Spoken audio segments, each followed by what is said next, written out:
Whoa, it's dark. Maybe that's a little better.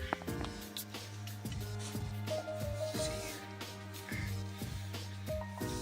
here. Sorry for the darkness. It's about 6:50 in the morning, and I'm at the car dealership because something is wrong with my car charger. Anyways, I'm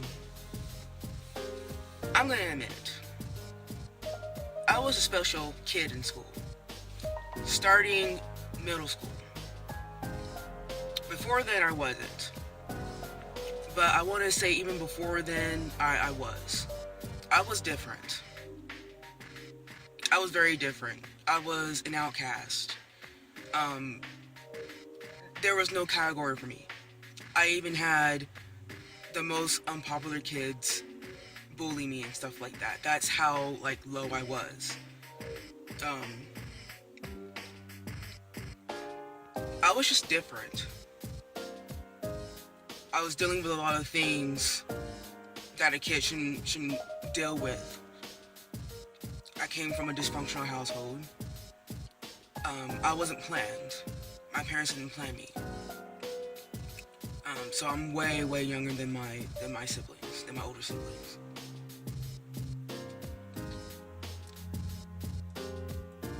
I wasn't taught to cope until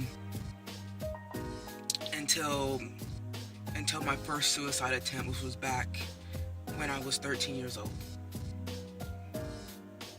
I was dealing with a lot of stuff beforehand and in my teenage years too. I was dealing with an identity crisis. You know, me being transgender and all of that. I was also dealing with obesity because that was that was my first drug of choice, because I didn't know how to. I wasn't taught to speak or talk about what was going on with me, and I think even if I did,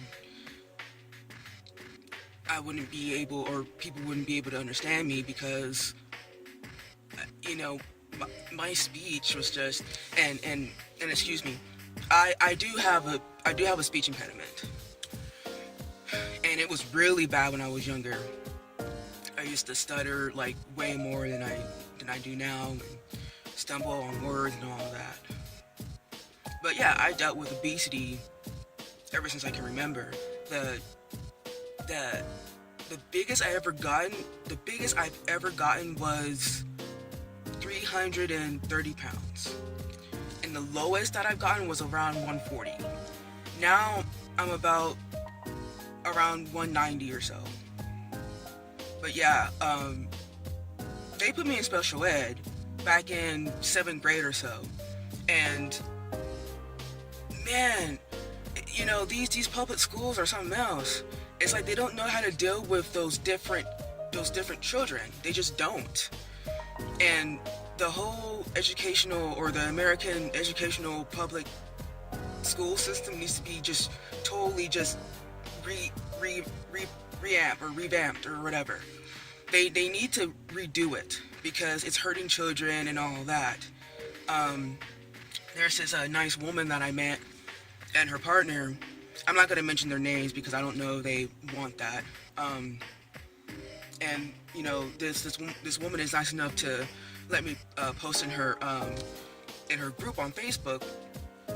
I met up with her and whatever, and we talked, and she's one of the people that made me feel better and all of that, and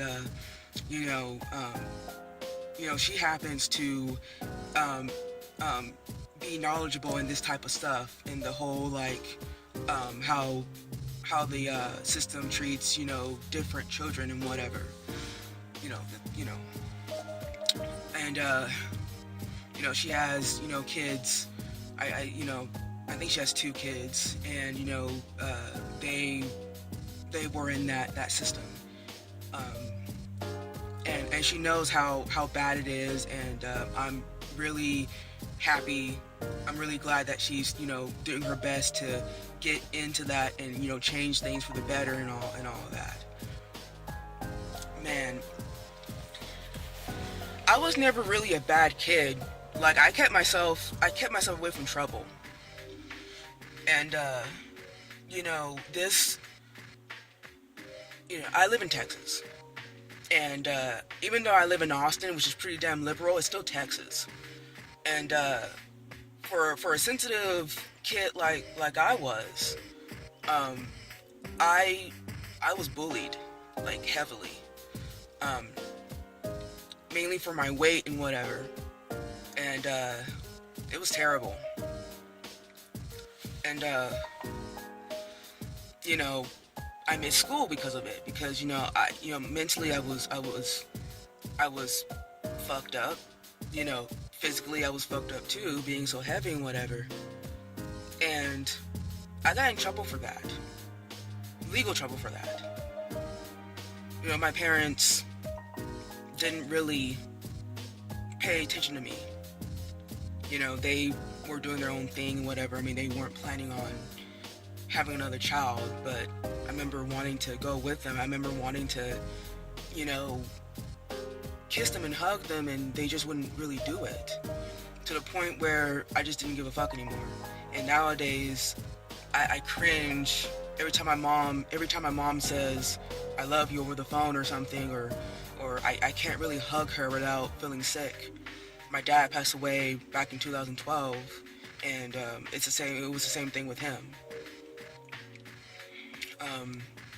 But yeah, I was pretty damn neglected, and I needed help. It was obvious that I needed help. I really did.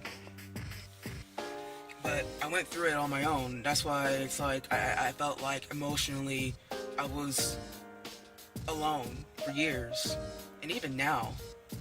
I mean, I have friends and all that, and support, but it's still a lonely thing.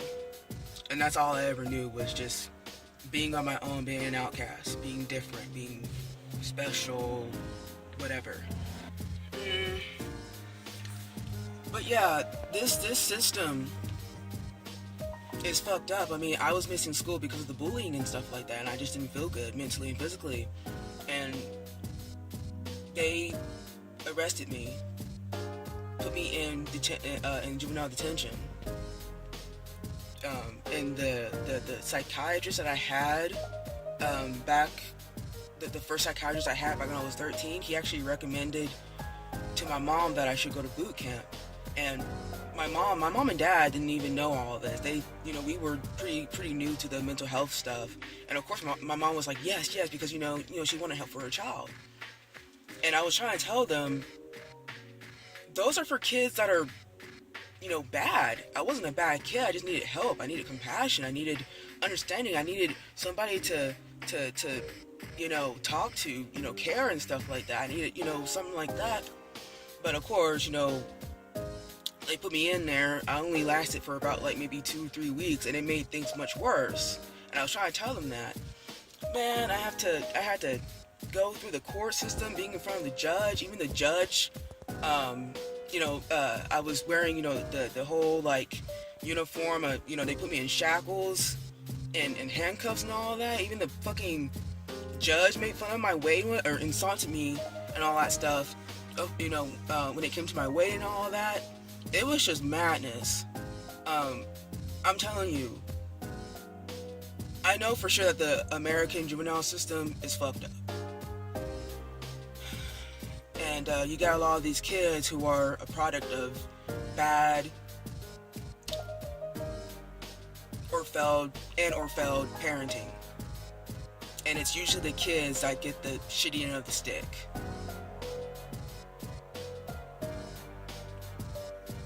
I'm really glad this woman that I met is really, passionate in changing this sort of thing, because kids are getting hurt by this. Innocent kids that need help, they're getting hurt. And hopefully, she can, make a difference, or rather she has made a difference. She really has. And I really do thank her for that. I guess that's it.